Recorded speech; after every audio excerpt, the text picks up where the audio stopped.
ସାଙ୍ଗମାନେ ଚିନ୍ତା କର ସେଇ ବୋହୂ ବିଷୟରେ, ଯେଉଁ ବୋହୂକୁ ସାରା ଗାଁର ଲୋକେମାନେ ଦେବୀ ବୋଲି କହୁଥିଲେ। ପ୍ରକୃତରେ କ'ଣ ସେ ବୋହୂ ଦେବୀ ଥିଲେ, ନା ତାଙ୍କର ଅନ୍ୟ ଏକ ରୂପ ମଧ୍ୟ ଥିଲା? ଆସନ୍ତୁ ଜାଣିବା। ସେଇ ବୋହୂ ତାଙ୍କ ଘର ଭିତରେ ବୁଢ଼ା ଶ୍ୱଶୁରଙ୍କ ଉପରେ ଏମିତି ଅତ୍ୟାଚାର କରୁଥିଲେ, ତାଙ୍କ ଚିଲେଇବା ଶବ୍ଦ କାହାରି ପାଖରେ ପହଞ୍ଚି ପାରୁନଥିଲା। କିନ୍ତୁ ଗୋଟେ ଦିନ ତାଙ୍କ ପୁଅ ନିଜ ଆଖିରେ ଦେଖିଲେ ଏମିତି ଅତ୍ୟାଚାର କରୁଥିବାର ତାଙ୍କ ବାପାଙ୍କୁ। ସେହି ସମୟରେ ତାଙ୍କ ରକ୍ତ ଗରମ ହୋଇଗଲା। କିନ୍ତୁ ସତ କ'ଣ? ସତ ଏ କାହାଣୀ ଯିଏ ଏମିତି ଏକ ଆଦର୍ଶ ପରିବାରର ନିୟମକୁ ବଦଳାଇ ଦେଲା। ଆସନ୍ତୁ ଶୁଣିବା ଏମିତି ଏକ ହୃଦୟ ବିଦାରକ କାହାଣୀ। ନମସ୍କାର, ସରସ୍ୱତୀ ଷ୍ଟୋରି କ୍ରିଏସନ୍ ଚ୍ୟାନେଲରେ ମୁଁ ସରସ୍ୱତୀ ଆପଣମାନଙ୍କୁ ସ୍ୱାଗତ କରୁଛି ଆଉ ଏକ ନୂଆ କାହାଣୀରେ। କାହାଣୀଟିକୁ ଶେଷ ପର୍ଯ୍ୟନ୍ତ ଶୁଣନ୍ତୁ। ଭଲ ଲାଗିଲେ ଲାଇକ୍, ସେୟାର, ସବସ୍କ୍ରାଇବ୍ କରିଦେବେ। ଆପଣଙ୍କ ମତାମତ କମେଣ୍ଟ ବକ୍ସ ମାଧ୍ୟମରେ ଜଣାଇବେ। ଏବେ ଚାଲନ୍ତୁ ଆରମ୍ଭ କରିବା ଆଜିର। ଗଞ୍ଜାମ ଜିଲ୍ଲାରେ ଗୋଟେ ଛୋଟ ଗାଁଟିଏ ଥିଲା। ସେଇ ଛୋଟ ଗାଁରେ ଗୋଟେ ଛୋଟ ଘରଟିଏ ମଧ୍ୟ ଥିଲା, ଯେଉଁ ଘରେ 4 ଜଣ ଲୋକ ରହୁଥିଲେ। ରାମଚନ୍ଦ୍ର, ଯିଏ ଜଣେ ବୁଢ଼ା ଶ୍ୱଶୁର, ଯାହାଙ୍କର ଏତେ ବୟସ ହୋଇଗଲାଣି ଯେ ତାଙ୍କ ହାତ ଗୋଡ଼ ଠିକ୍ସେ ଆଉ କାମ କରୁନି, ତାଙ୍କ ଅଣ୍ଟା ନଇଁଗଲାଣି। ତାଙ୍କ ପୁଅ ଅକ୍ଷୟ, ଯିଏ ଜଣେ ଗୋଟେ ସରକାରୀ ଚାକିରି କରୁଥିଲେ। ଅକ୍ଷୟର ସ୍ତ୍ରୀ ଅଞ୍ଜଳି, ଯାହା ଜଣେ ବାହାରକୁ ଦେଖିବା ପାଇଁ ଆଦର୍ଶ ବୋହୂ, ଆଉ ଜଣେ ମା ମଧ୍ୟ।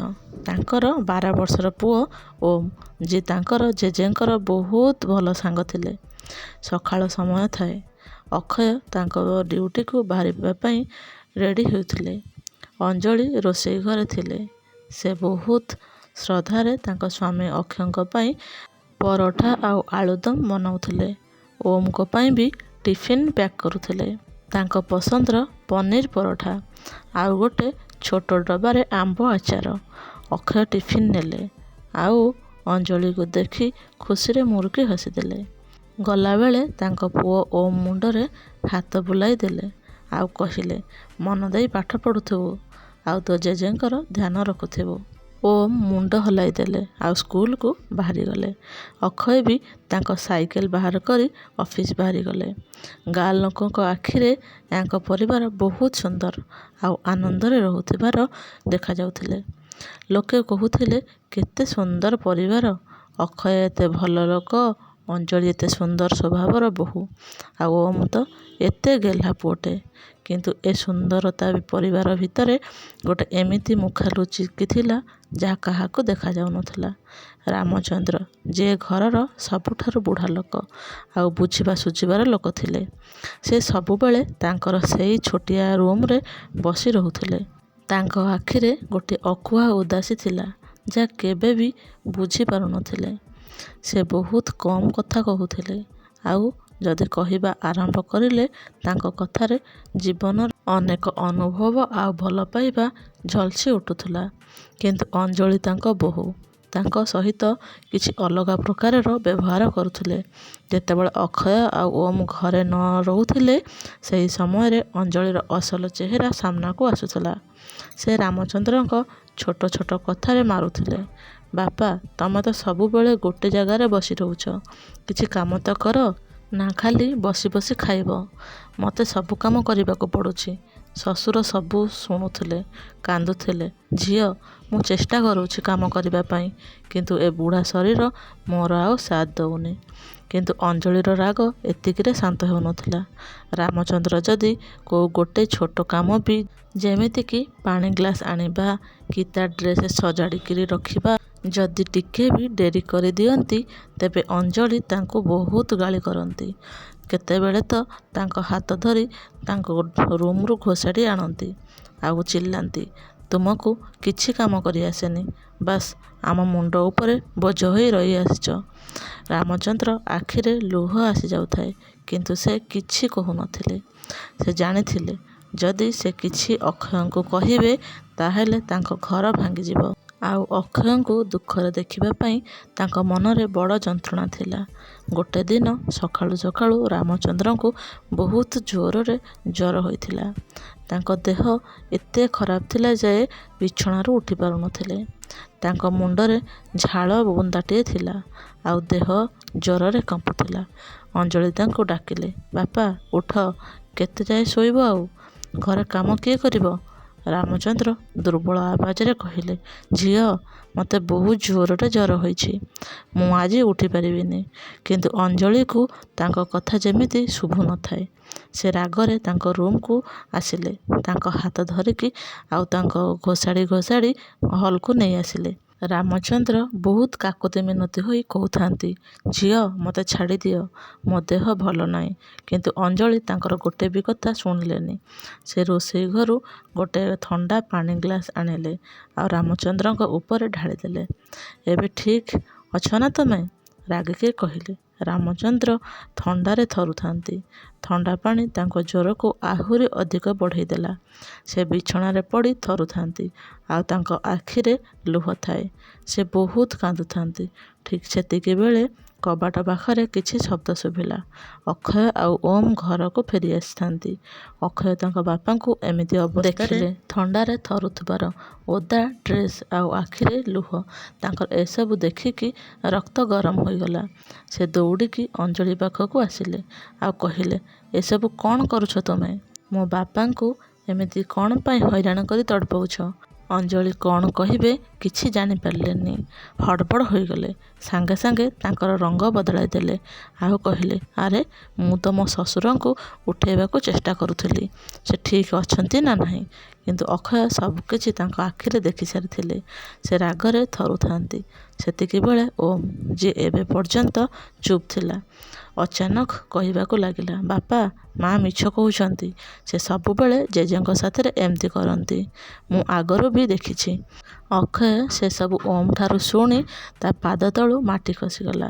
ସେ ବୁଝିପାରୁନଥିଲେ ତାଙ୍କର ଯେଉଁ ପରିବାର ବାହାରକୁ ଏତେ ସୁନ୍ଦର ଦେଖାଯାଉଛି, ଭିତରେ ଏମିତି ଭାଙ୍ଗି ଯାଇଥିଲା କେମିତି? ସେ ଅଞ୍ଜଳିକୁ ଭଲରେ ପଚାରିଲେ, କୁହ, ଏସବୁ କ'ଣ? ତୁମେ ମୋ ବାପାଙ୍କ ସାଙ୍ଗରେ ଏମିତି କ'ଣ ପାଇଁ କରୁଛ? ଅଞ୍ଜଳି କଥାକୁ ବୁଲେଇବାକୁ ଚେଷ୍ଟା କଲେ। କିନ୍ତୁ ଅକ୍ଷୟର ରାଗ ବଢ଼ିବାକୁ ଲାଗିଲା। ଠିକ୍ ସେତିକିବେଳେ ରାମଚନ୍ଦ୍ର ଦୁର୍ବଳ ଆବାଜରେ କହିଲେ, ପୁଅ, ତାକୁ ଛାଡ଼ିଦେ। ମୋ ପାଇଁ ଯେମିତି ତୁମ ଘର ଭାଙ୍ଗି ନ ଯାଉ।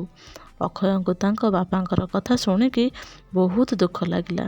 ସେ ସବୁକିଛି ବୁଝିଗଲେ ଯେ ତାଙ୍କ ବାପା ଏସବୁ କିଛି ସହୁଛନ୍ତି ଯେମିତି ମୋ ଘର ନ ଉଜାଡ଼େ। କିନ୍ତୁ ଏବେ ଅକ୍ଷୟର ରାଗ ସୀମା ବାହାରେ ଥିଲା। ସେ ଅଞ୍ଜଳିକୁ ସିଧା ସିଧା କହିଦେଲେ, ତୁମେ ଯେମିତିକା ସ୍ତ୍ରୀ ଲୋକ ମୋ ଘରେ ରହିପାରିବନି। ତୁମେ ମୋ ବାପାଙ୍କର ସହ ଯାହା କଲ, ମୁଁ ତୁମକୁ କେବେ ବି କ୍ଷମା କରିବିନି। ଅଞ୍ଜଳିକୁ ଯେତେବେଳେ ଲାଗିଲା ଯେ ସବୁ କଥା ସମସ୍ତଙ୍କ ସାମ୍ନାକୁ ଆସିସାରିଲାଣି, ସେ କାନ୍ଦିବାକୁ ଲାଗିଲେ। ସେ କହିଲେ, ମୋତେ କ୍ଷମା କରିଦିଅ ଅକ୍ଷୟ, ମୁଁ ଭୁଲ କରିଛି। କିନ୍ତୁ ମୋ ପାଖରେ କାରଣ ଥିଲା। ଅକ୍ଷୟ ରାଗରେ କହିଲେ, କି କାରଣ? ମୋ ବାପା ତୁମର କ'ଣ ଖରାପ କରିଥିଲେ? ସେତେବେଳେ ଅଞ୍ଜଳି ତାଙ୍କ କାହାଣୀ କହିବାକୁ ଆରମ୍ଭ କଲେ। ସେ କହିଲେ, ଯେତେବେଳେ ଅକ୍ଷୟର ବାହାଘର ପାଇଁ ତାଙ୍କ ଘରକୁ ପ୍ରସ୍ତାବ ଆସିଥିଲା, ସେତେବେଳେ ରାମଚନ୍ଦ୍ର ତାଙ୍କ ସାନ ଭଉଣୀକୁ ପସନ୍ଦ କରିଥିଲେ। ଅଞ୍ଜଳିର ସାନ ଭଉଣୀ ବହୁତ ସୁନ୍ଦର ଦେଖିବାକୁ। ଆଉ ତାକୁ ସମସ୍ତେ ତା ସୁନ୍ଦରତାକୁ ଦେଖିକି ତାରିଫ କରୁଥିଲେ। ଅଞ୍ଜଳିକୁ ସବୁବେଳେ ଲାଗୁଥିଲା କି ସେ ତାଙ୍କ ଭଉଣୀଠାରୁ କମ୍ ବୋଲି। ଯେତେବେଳେ ରାମଚନ୍ଦ୍ର ତାଙ୍କ ସାନ ଭଉଣୀକୁ ପସନ୍ଦ କରିଥିଲେ, ସେତେବେଳେ ଅଞ୍ଜଳିର ମନ ଭାଙ୍ଗି ଯାଇଥିଲା। କିନ୍ତୁ ପରେ ଯେତେବେଳେ ତାଙ୍କ ଭଉଣୀର ବାହାଘର ନ ହୋଇପାରିଲା ଆଉ ତାଙ୍କ ମୃତ୍ୟୁ ହୋଇଗଲା, ସେତେବେଳେ ଅଞ୍ଜଳିକୁ ତାଙ୍କ ବାପଘର ଲୋକଙ୍କର ବହୁତ କଥା ଶୁଣିବାକୁ ପଡ଼ିଲା। ଅଞ୍ଜଳିର ବାହାଘର ଅକ୍ଷୟ ସାଙ୍ଗରେ ହେଲା।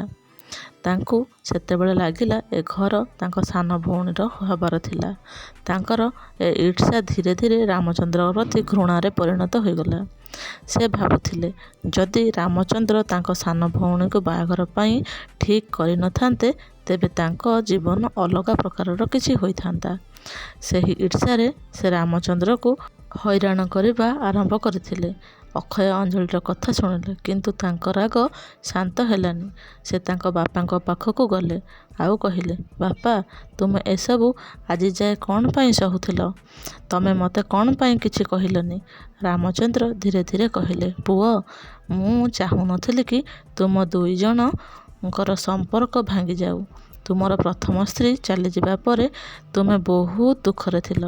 ଅଞ୍ଜଳି ଆସିବା ପରେ ତୁମ ଜୀବନରେ ପୁଣି ଖୁସି ଆସିଲା। ମୁଁ ଚାହୁଁନଥିଲି ମୋ ପାଇଁ ତୁମେ ପୁଣି ଉଦାସ ହୋଇଯାଅ। ଅକ୍ଷୟର ଆଖିରେ ଲୁହ ଆସିଗଲା।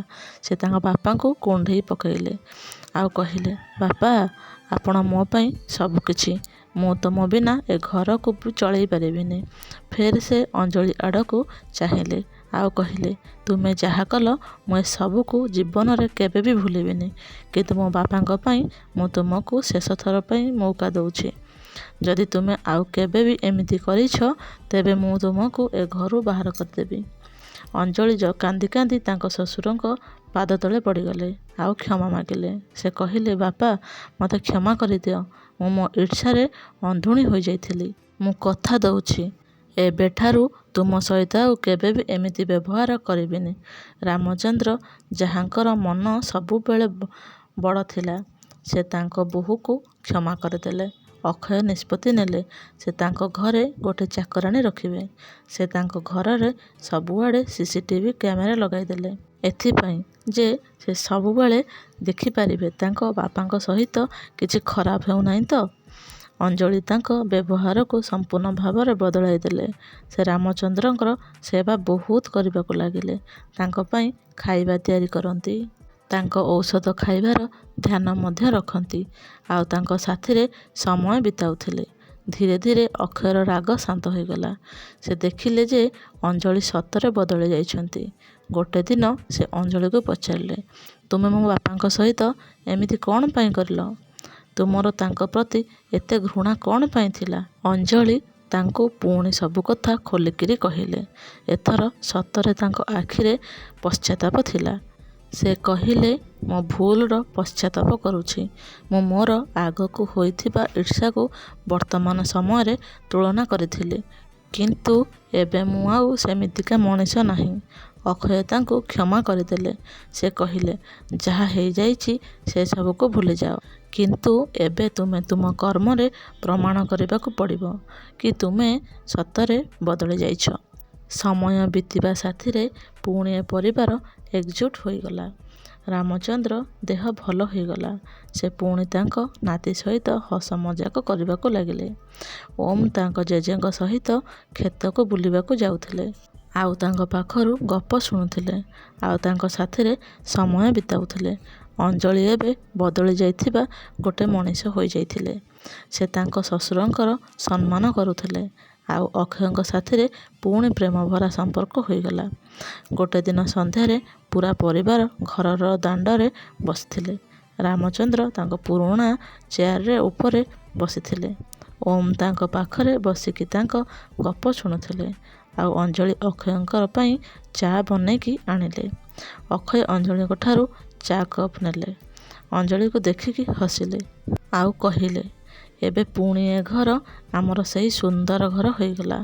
ଏ କାହାଣୀ ଆମକୁ ଶିଖାଉଛି ଯେ ଭୁଲ ସବୁ ମଣିଷଙ୍କ ଦ୍ୱାରା ହୋଇଥାଏ, କିନ୍ତୁ ସତ ହୃଦୟରେ ମାଗିଥିବା କ୍ଷମା ଆଉ ବଦଳିଥିବା ଇଚ୍ଛା ସମ୍ପର୍କକୁ ପୁଣି ଥରେ ଯୋଡ଼ି ଦେଇଥାଏ।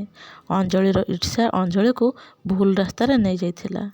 କିନ୍ତୁ ପ୍ରେମ, ବୁଝିବା ଆଉ କ୍ଷମା ଅଞ୍ଜଳିକୁ ପୁଣି ଥରେ ଠିକ୍ ରାସ୍ତାକୁ ନେଇ ଆସିଲା। ରାମଚନ୍ଦ୍ରଙ୍କର ବଡ଼ ହୃଦୟ, ଅକ୍ଷୟର ଧୈର୍ଯ୍ୟ ଆଉ ଓମ୍ର ସରଳତା ଏ ପରିବାରକୁ ପୁଣି ଥରେ ଏକା କରିଦେଲା। ସାଙ୍ଗମାନେ, ଏ କାହାଣୀ ଆମକୁ ଏହା ଶିଖାଉଛି ଯେ ପରିବାରର ବିଶ୍ୱାସ, ଭଲ ପାଇବା ସବୁଠାରୁ ବଡ଼ ହୋଇଥାଏ। ଯଦି ମୋ କାହାଣୀଟି ଆପଣଙ୍କୁ ଭଲ ଲାଗିଥାଏ ନିଶ୍ଚୟ ଲାଇକ୍, ସେୟାର, ସବସ୍କ୍ରାଇବ୍ କରିଦେବେ। ଆପଣଙ୍କ ମତାମତ କମେଣ୍ଟ ବକ୍ସ ମାଧ୍ୟମରେ ଜଣାଇବେ। ରହିଲି, ଜୟ ଜଗନ୍ନାଥ।